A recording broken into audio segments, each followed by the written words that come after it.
Assalamualaikum warahmatullahi wabarakatuh.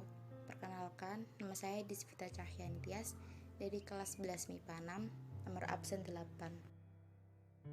Ibnu Sina atau yang lebih dikenal dunia barat dengan nama Avicenna mempunyai nama lengkap Abu Ali al-Husain bin Abdullah bin Hasan Ali bin Sina.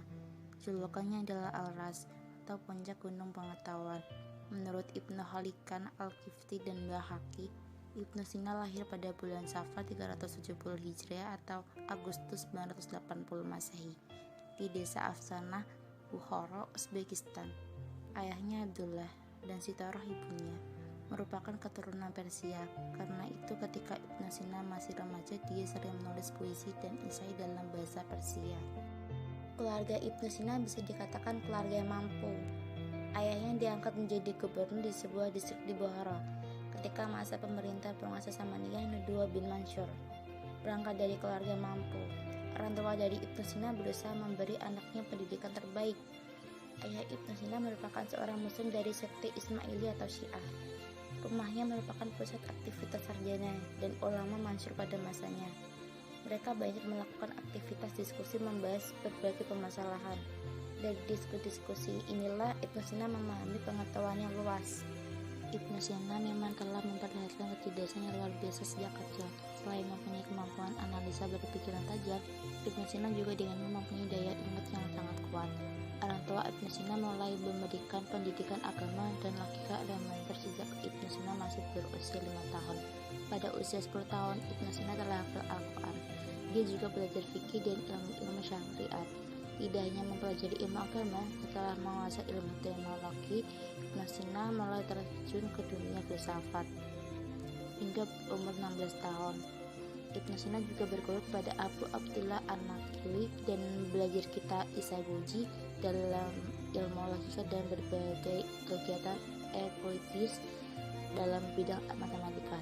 Setelah itu, dia belajar secara otodidak dan menekuni matematika hingga dia berhasil menguasai buku Al-Magis karangan Ptolemeus serta menguasai disiplin ilmu pengetahuan alam. Sering sekali soal-soal ilmiah yang tidak dapat diselesaikan oleh gurunya mampu dia selesaikan. Semangat untuk belajar Ibnu Sina tidak berhenti di bidang teologi dan matematika saja, karena dia lalu mempelajari ilmu kedokteran kepada gurunya Abu Mansur Al-Qamari, penulis kitab Al-Hajat wa Al-Maut, dan Abu Sahal Isa bin Yahya Al-Jurjani, penulis ensiklopedia kedokteran Alkitab Al-Mi'ah Fisinatif. Ibnu Sina akhirnya menguasai ilmu kedokteran dalam waktu 1,5 tahun. Tidak dapat dipungkiri, Ibnu Sina merupakan pribadi yang bijaksana.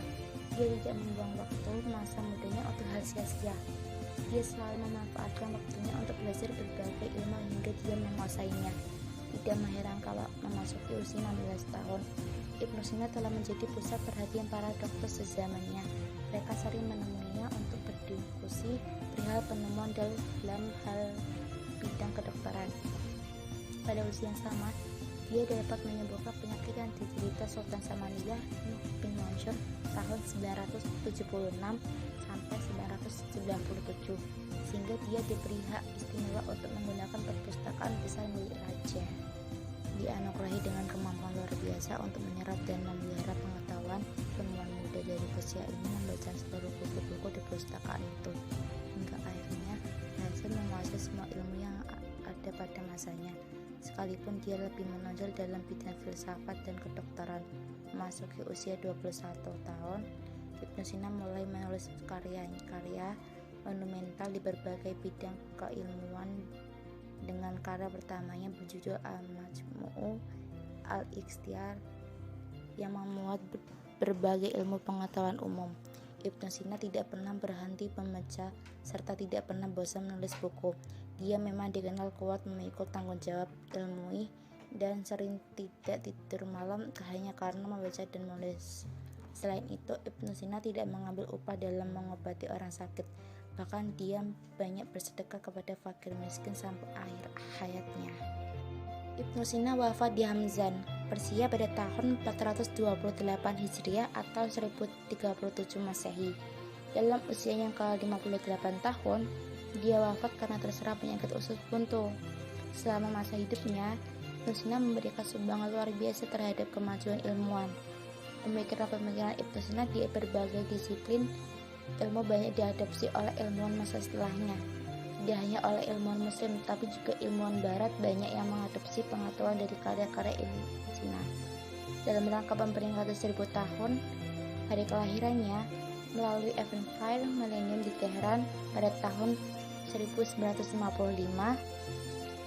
Ibnu Sina dinobatkan sebagai Father of Doctor untuk selama-lamanya.